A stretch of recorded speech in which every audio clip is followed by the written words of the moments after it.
Langsung saja kita diperlihatkan ruangan kapal selam dari tentara pasukan poros, yaitu tentara Nazi Jerman, yang dimana di hari itu mereka akan melakukan sebuah serangan bawah laut untuk menghancurkan jalur bantuan sekutu tentara Inggris ke Amerika.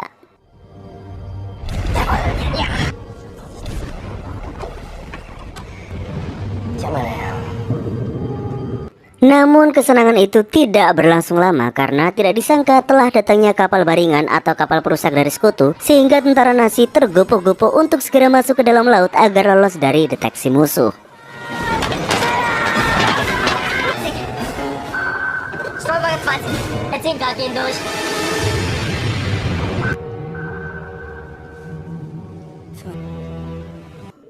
Namun pasukan sekutu tidak akan melepaskan targetnya begitu saja, sehingga mereka mengeluarkan bom dalam air secara acak, berharap salah satu dari serbuan bom tersebut bisa mengenai kapal selam dari tentara Nazi.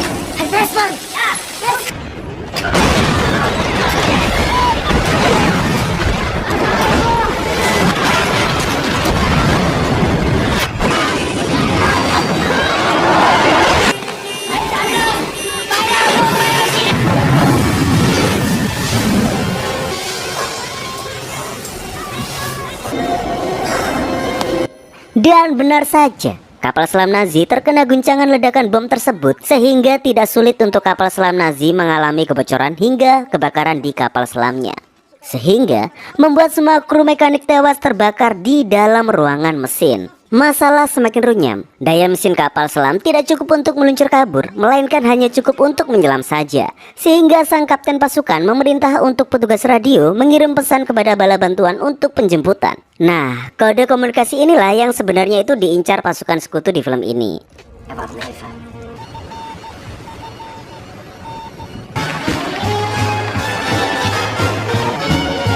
Lanjut, kita dibawa terbang ke dataran Amerika dan kita diperkenalkan dengan seseorang letnan yang bernama Andy Taylor. Kita panggil saja dia Taylor, yang dimana di malam itu ia ingin bertemu dengan kaptennya. Ternyata di sana Taylor mempertanyakan atas tangguhan terhadap dirinya bahwa dia belum bisa mendapatkan armada kapalnya sendiri. Di sana sang kapten, yaitu yang bernama Dahlgren, masih tetap mengatakan bahwa Taylor belum siap untuk mendapatkan komandonya sendiri. Meskipun secara rata-rata nilai Taylor dalam bertugas ini selalu unggul daripada yang lainnya. Taylor pun kecewa pada malam itu, sehingga seorang chief dalam regunya sedikit menenangkan. Mungkin benar bahwa Taylor belum siap untuk menjadi seorang kapten. Lalu, tidak lama kemudian, klub malam angkatan laut mendadak dibubarkan oleh sersan utusan, mengatakan bahwa hak cuti selama 2 hari sudah dicabut, yang artinya angkatan laut akan mendapat tugas dadakan.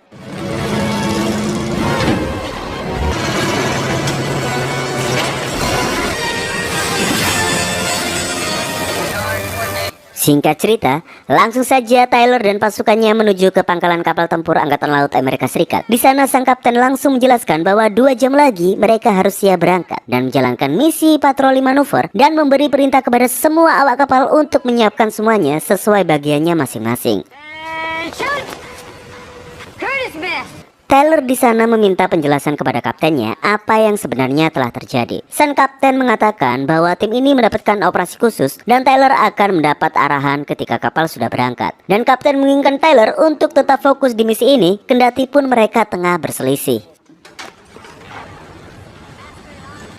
Singkat cerita, Taylor pun masuk ke ruangan Laksamana dan membawa 1 teknisi radio. Di sana, sang Laksamana mengatakan bahwa akan ada 1 orang tambahan di operasi kali ini, yaitu letnan yang bernama Hirsch. Kita panggil saja dia Harry biar lebih mudah. Di sana, Harry langsung menunjuk si teknisi radio yang dibawa oleh Taylor, yang bernama Wen. Secara teknis, teknisi Wen sangat dibutuhkan di misi kali ini karena dia bisa bahasa Jerman. Lebih tepatnya, dia mempunyai darah Jerman dan juga lulusan sastra Jerman.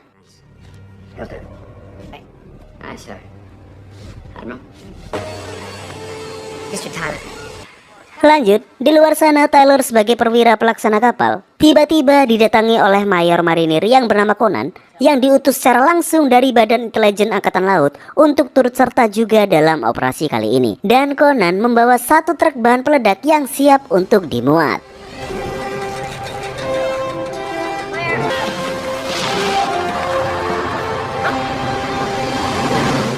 Dan tanpa pemotongan tumpeng dan doa bersama, semuanya sudah siap. Di sanalah kapal selam tempur berangkat.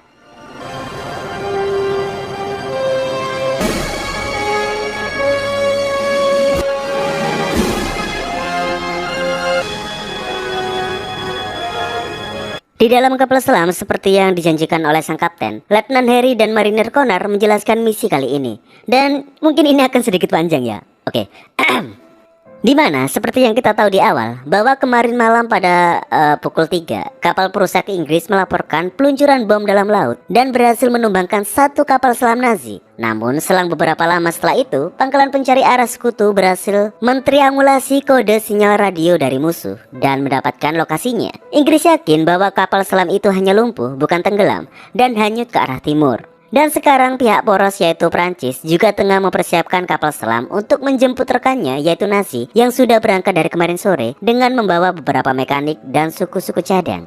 Yang para pasukan sekutu incar adalah apa yang ada di dalam kapal selam Nazi tersebut. Seperti yang sudah saya singgung di awal, itu adalah mesin tik, dan itu bukanlah mesin tik biasa, melainkan itu adalah sebuah mesin kode Enigma, yaitu alat komunikasi antar kapal selam Jerman yang paling rahasia. Ketidakmampuan Amerika dalam menguraikan pesan komunikasi yang musuh gunakan akan menjadi kerugian besar bagi pasukan sekutu dalam perang ini. Amerika harus bisa mempelajari kode komunikasi yang mereka gunakan. Lanjut.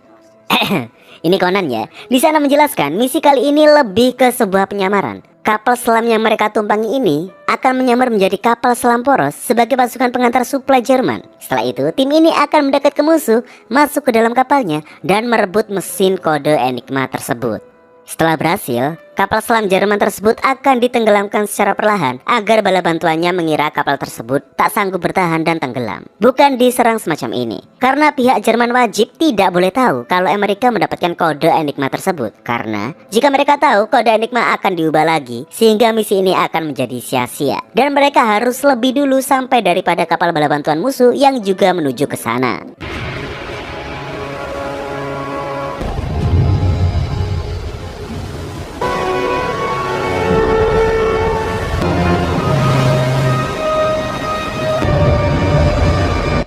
Singkat cerita, kita dibawa ke pasukan Nazi yang masih berusaha untuk memperbaiki mesinnya.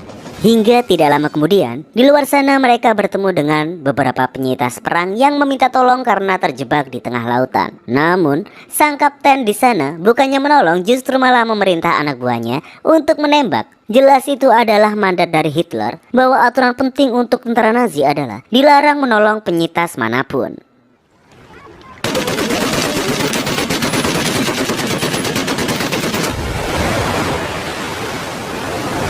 Singkat cerita, malam telah tiba, badai di tengah lautan. Akhirnya tentara Amerika menemukan kapal selam Nazi di ujung sana.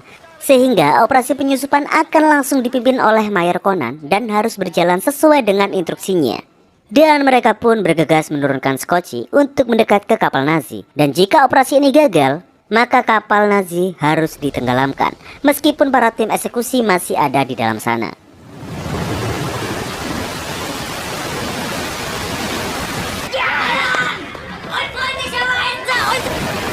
Penyamaran kapal dari sekutu nampak tidak menuai kecurigaan, sehingga tim eksekusi tidak mendapat masalah ketika sebagian dari mereka naik. Namun semua berubah ketika salah satu tentara Nazi berhasil melihat senjata yang Conan bawa.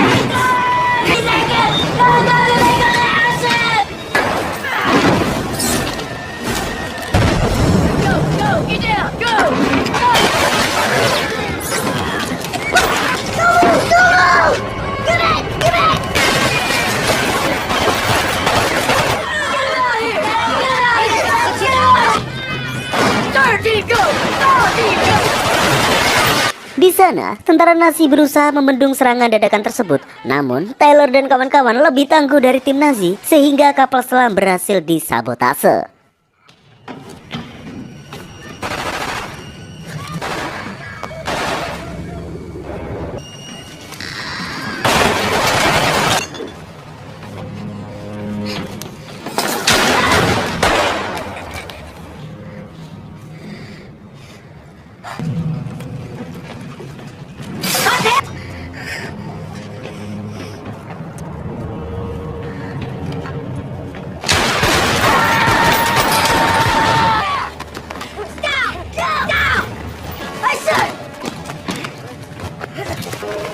Hursh, I think we got the code book! Yeah, use the blankets. We're secure.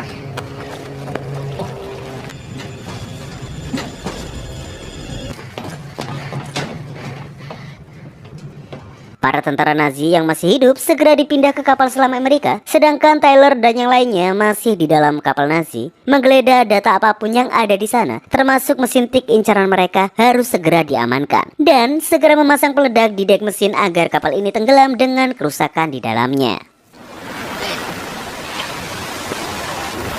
Use this burning, sir. Oh, she's showing it all. Ketika semua tim sudah selesai dan mau kembali, tanpa disangka bahwa ada satu torpedo melesat ke kapal selam Amerika yang tengah berkamuflase menjadi kapal selam Nazi tersebut.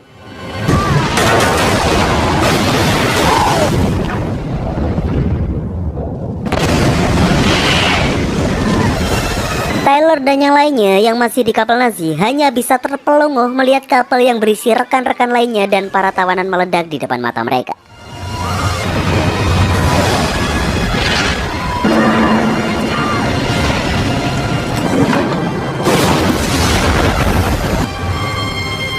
Di sana Tyler melihat kaptennya yang sekarat di tengah lautan. Di sana Tyler ingin membantu kaptennya, namun dengan begitulah sang kapten membuktikan nasihatnya sendiri bahwa jika Tyler ingin menjadi seorang kapten, dia harus bisa mengambil keputusan meskipun itu sulit. Sang kapten memerintah Tyler untuk segera masuk ke dalam kapal Nazi dan pergi dari sini.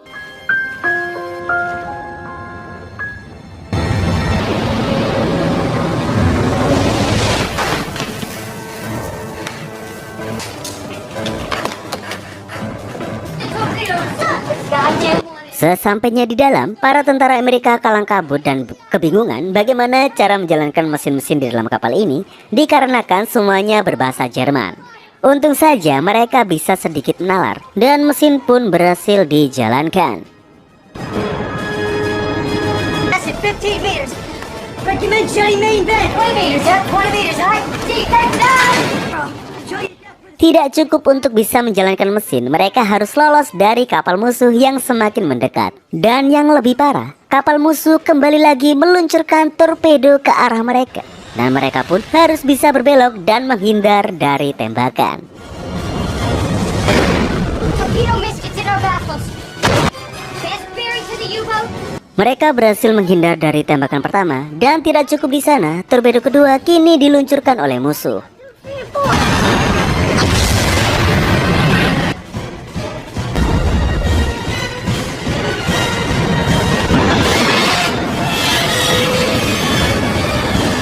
Secara bersamaan, pasukan Amerika berusaha untuk meluncurkan torpedo balasan yang awalnya tersangkut, namun mereka berhasil meluncurkan tembakan tersebut.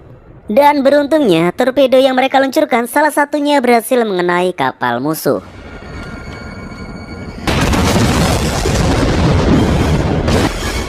Dengan begitu, Tyler memberi perintah untuk naik kembali ke permukaan dan mencari para rekan atau tawanan yang masih bisa diselamatkan. Dan benar adanya, mereka menemukan kapten tentara Nazi yang ternyata masih bertahan kintir di tengah lautan dan segera menaikkan si kapten dan akan menjadi tawanan mereka. Namun, yang membuat miris adalah kapten mereka sendiri tidak selamat, yaitu Kapten Dahlgren.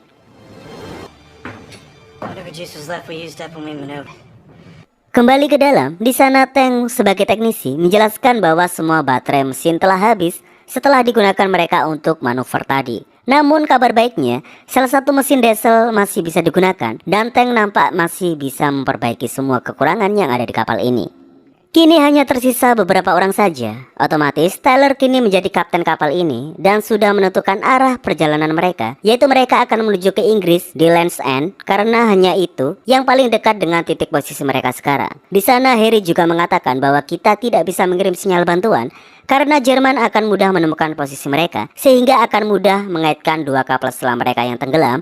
Dan jika Jerman curiga bahwa Enigma telah dicuri, maka Jerman akan mengubah lagi kodenya dan misi yang sudah menelan korban banyak ini akan sia-sia. Tantangannya di sini adalah jika mereka benar untuk menuju ke Inggris, maka harus melewati belakang pertahanan dari Jerman, yang pastinya di sana penuh dengan kapal selam dari Nazi. Dan dengan kapal bobrok yang mereka naiki sekarang, mana mungkin mereka bisa bertahan dari serangan musuh jika ketahuan. Dengan mengejutkan, Tyler di sana justru menjawab bahwa dia tidak tahu harus melakukan apa. Dia tidak bisa menjawab tantangan yang ada di depannya.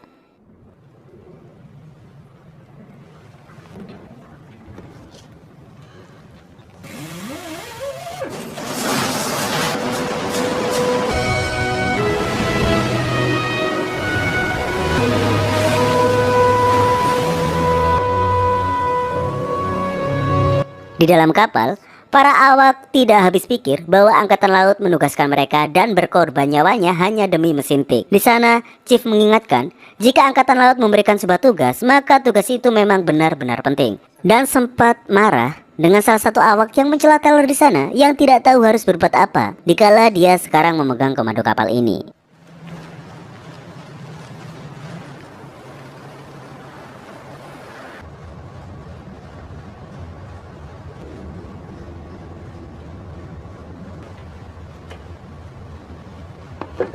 Setelah itu, Chief meluangkan waktunya untuk berbicara empat mata dengan Tyler. Di sana, Chief meminta izin sebelumnya untuk mengatakan petuah khusus untuk Tyler. Dia mengatakan bahwa ini adalah angkatan laut, di mana seorang komandannya adalah seseorang yang harusnya hebat dan mengerikan, seseorang yang harusnya ditakuti dan dihormati, seseorang yang kuat dan tahu akan segalanya. Chief memohon kepada Tyler untuk tidak lagi mengatakan kata-kata seperti yang Tyler katakan tadi. Kata-kata "aku tidak tahu" dari seorang kapten akan bisa membunuh semua awak kapal. Sekarang Tyler menjadi seorang kapten, dan kapten harus selalu tahu apa yang harus dia lakukan, terlepas dari kebenaran entah dia benar-benar tahu atau tidak. Tyler merenungi hal itu, namun tidak perlu waktu lama, tiba-tiba ada teriakan dari luar mengatakan bahwa ada pesawat Jerman yang tengah terbang mengintai kapal mereka.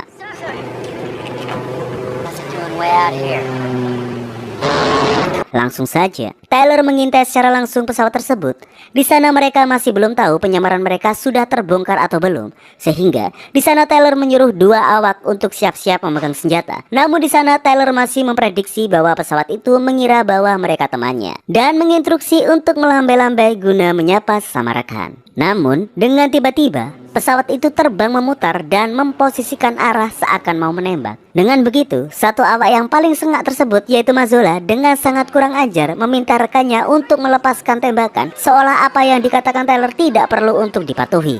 Dan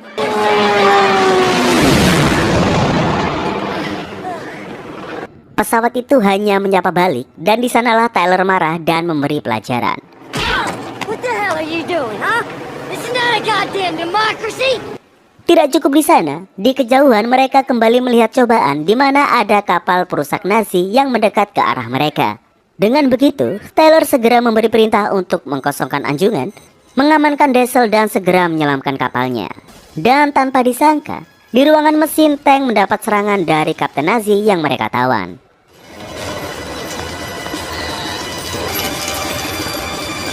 Dengan begitu, tawanan berhasil lepas dan kali ini mereka akan mendapatkan destroyer langsung dari dalam kapal. Dengan kapal yang tidak bisa diselamkan, Tyler mengutus Mazola untuk mengecek ke ruangan mesin di mana tank berada. Dan benar saja, sampainya di sana, dia harus berhadapan dengan Kapten Nazi yang berhasil lepas.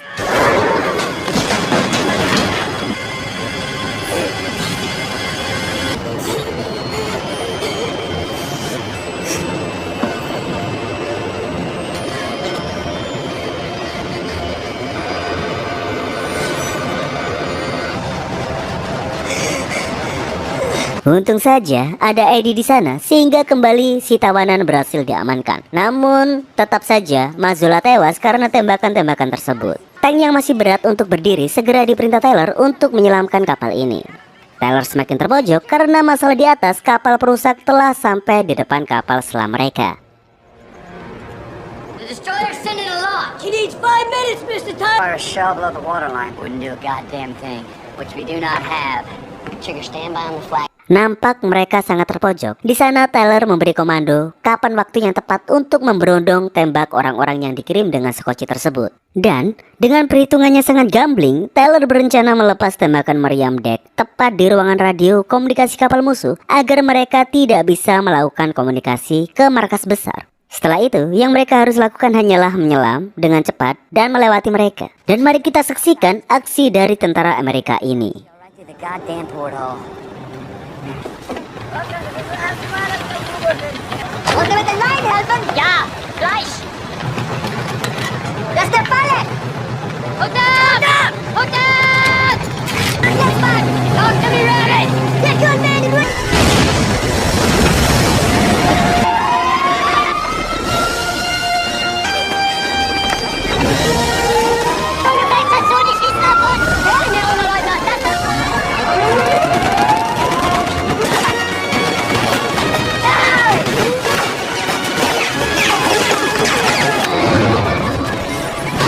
Kendala di dalam kapal dikarenakan Kapten Nazi berhasil memotong tekanan pada hidroliknya. Tank dan juga Eddie, mereka harus segera memperbaiki kerusakan tersebut. Dan dengan sangat epik, mereka akan melewati kapal penghancur Nazi.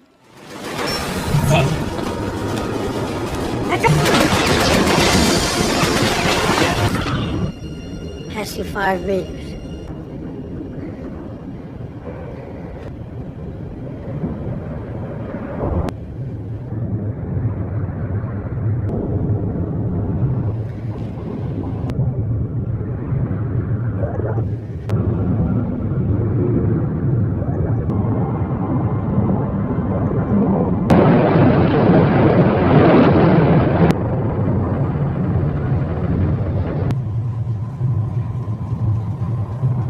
Trigger that full rudder.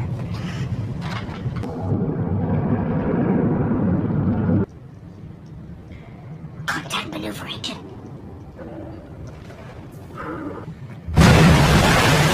Meskipun mereka bisa melewati, para pasukan Nazi tidak akan melepas mereka begitu saja. Sehingga mereka akan melepaskan bom dalam air dengan jumlah yang banyaknya tidak bisa ditentukan.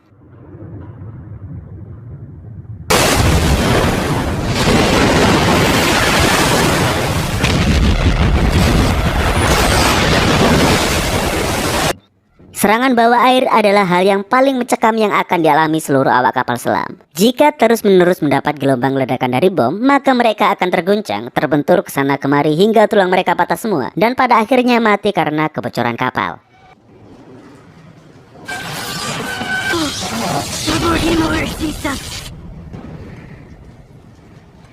There's no way.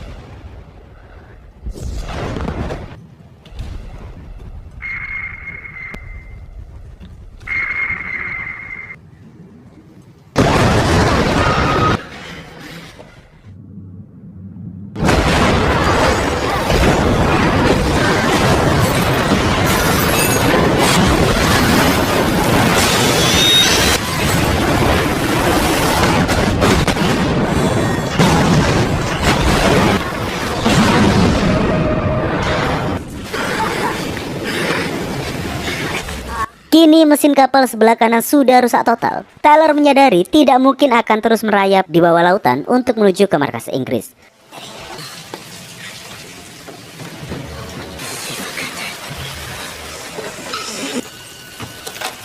Yes, sir.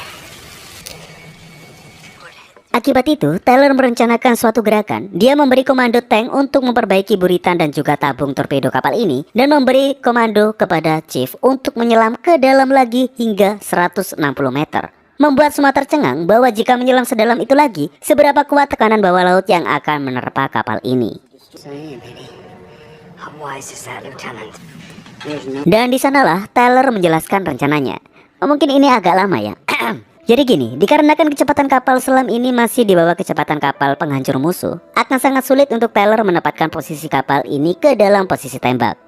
sehingga dia akan lebih masuk ke dalam dan melepaskan beberapa muatan sampah dari tabung depan, hingga membuat hamparan puing-puing muncul ke permukaan tepat di depan kapal perusak musuh, sehingga mereka terpancing untuk menuju ke puing-puing buangan tersebut. Dan disinilah kapal selam harus mematikan mesinnya untuk menjaga kesunyian dalam laut dan melakukan pencarian akuistik untuk memastikan bahwa mereka berpura-pura mati dengan sempurna. Yang sebenarnya mereka mengambang perlahan menuju ke kedalaman piroskop menggunakan daya apung positif untuk menarik kapal selam ini ke atas dan menjauh dari jarak kapal perusak yang menurut perhitungan Taylor, posisi mereka akan sudah berada di 640 meter dari jarak kapal musuh. Dan di posisi itulah menjadi titik sempurna kapal ini untuk meluncurkan torpedo terakhir mereka kepada target yang sedang tidak bergerak itu.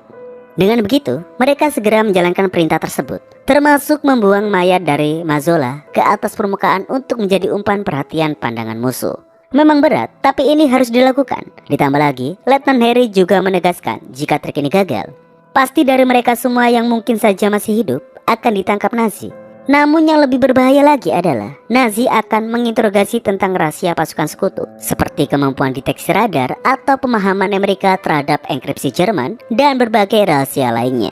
Dan guna untuk mendapatkan informasi itu, para tawanan akan disiksa habis-habisan oleh Nazi. Di sana Harry menegaskan kepada Taylor, jika gagal, Taylor harus memastikan bahwa tidak ada satu pun dari mereka yang selamat untuk ditangkap Nazi.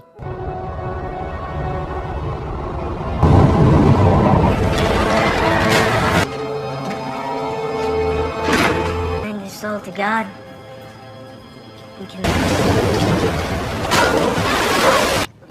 Dan lagi-lagi tentara Nazi meluncurkan bom dalam air untuk menyerang targetnya. Dan yang kali kedua ini lebih banyak dari yang pertama. Dan umpan pun diluncurkan Taylor, termasuk jasad dari Mazzola.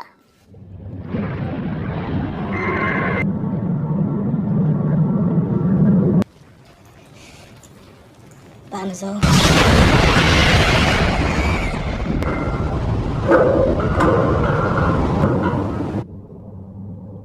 Percikan semakin padat dan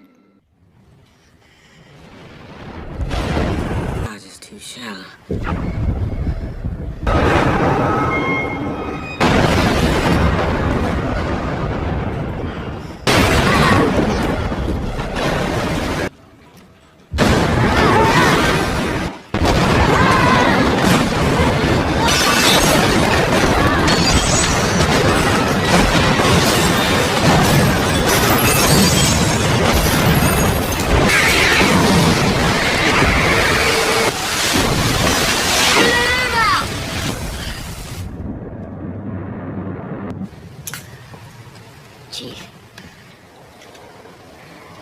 Zero the plane. They're too close together. guncangan luar biasa membuat kerusakan kapal semakin parah. Di sana, Wayne mendeteksi bom susulan semakin banyak diluncurkan, sehingga Taylor memerintah Chief untuk menyelam 200 meter lagi ke dalam, sehingga mereka berada tepat di atas ledakan bom, membuat mereka tercengang. Namun Chief masih percaya dengan keputusan kaptennya.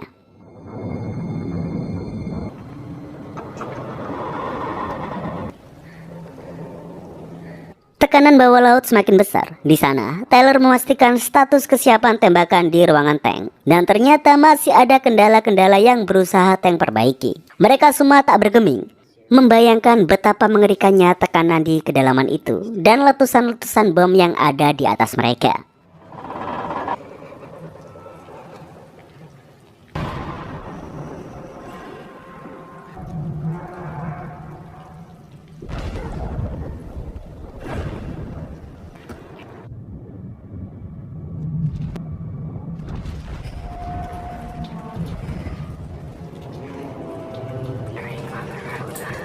Chief di sana terkesan dengan kapal buatan Jerman tersebut. Namun baru saja memuji, baut-baut besi mencepat ke sana kemari. Semua penjuru mengalami kebocoran karena tidak bisa menahan tekanan di kedalaman tersebut. Jarum kedalaman terus berjalan melebihi skala, yang artinya mereka akan tenggelam. Sehingga dengan cepat mereka harus membuang tangki pemberat utama.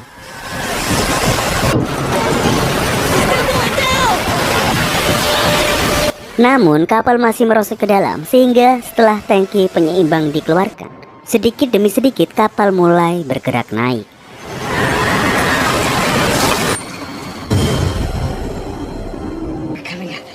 Namun dengan dilepaskannya tangki pemberat, kini mereka tidak punya kontrol untuk naiknya kapal ke permukaan.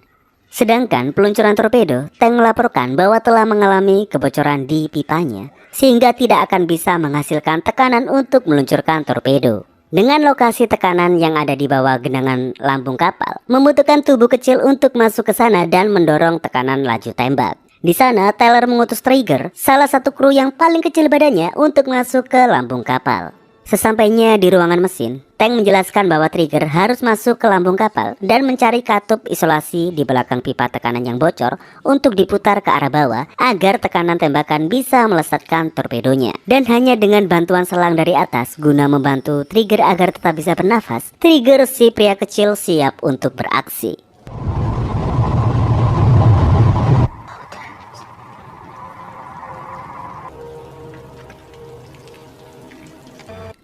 Kembali ke atas, Wen mendeteksi bahwa kapal musuh telah menghentikan baling-balingnya, berhenti tepat di puing-puing jebakan mereka.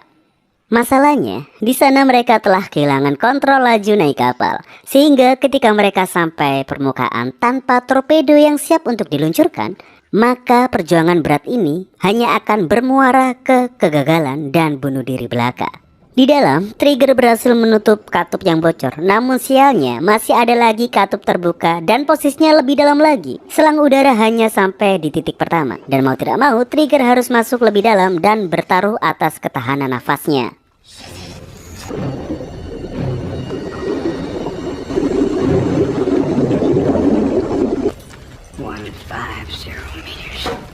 Kembali ke atas, Wade mendeteksi sebuah sinyal komunikasi bahwa ada sebuah ketukan kiriman sandi Morse yang berbunyi, "Aku UF-71, hancurkan aku." Dengan begitu, Harry di sana begitu sangat peka dan langsung tahu siapa pengirim sandi Morse tersebut.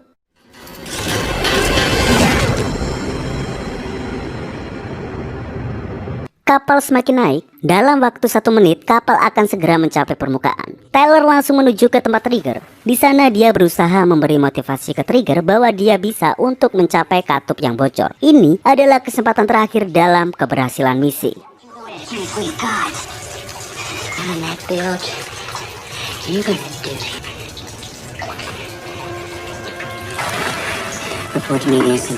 Periskop sudah dikeluarkan, kini mereka sudah mencapai permukaan.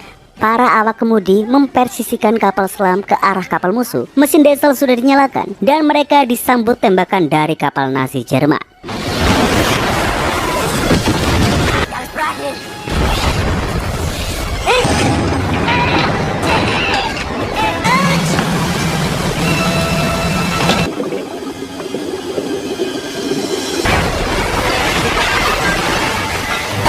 Dengan tembakan dari musuh yang mereka terima secara membabi buta, membuat kapal hancur dan bokan besi menimpa Trigger yang ada di dalam, dan dia tidak bisa mengambil selangnya.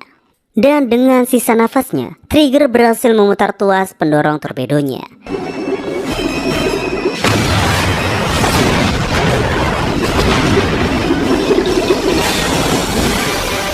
Dengan begitu, komando Tyler untuk mempertahankan posisi kapal dan torpedo siap untuk diluncurkan.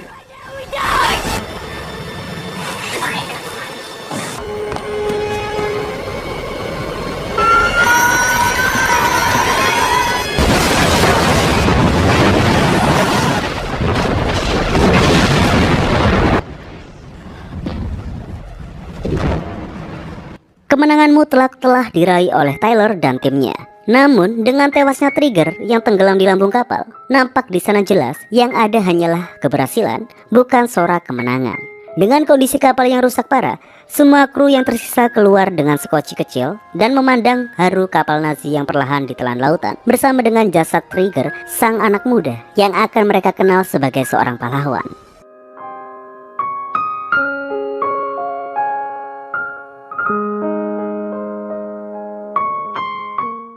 Setelah itu, mereka mendayung sekoci hingga berhari-hari untuk melanjutkan perjalanan menuju ke pangkalan sekutu. Hingga di suatu pagi, akhirnya mereka bertemu dengan pesawat pengintai Amerika Serikat, menemukan tim Tyler yang hampir sekarat, dan film pun tamat.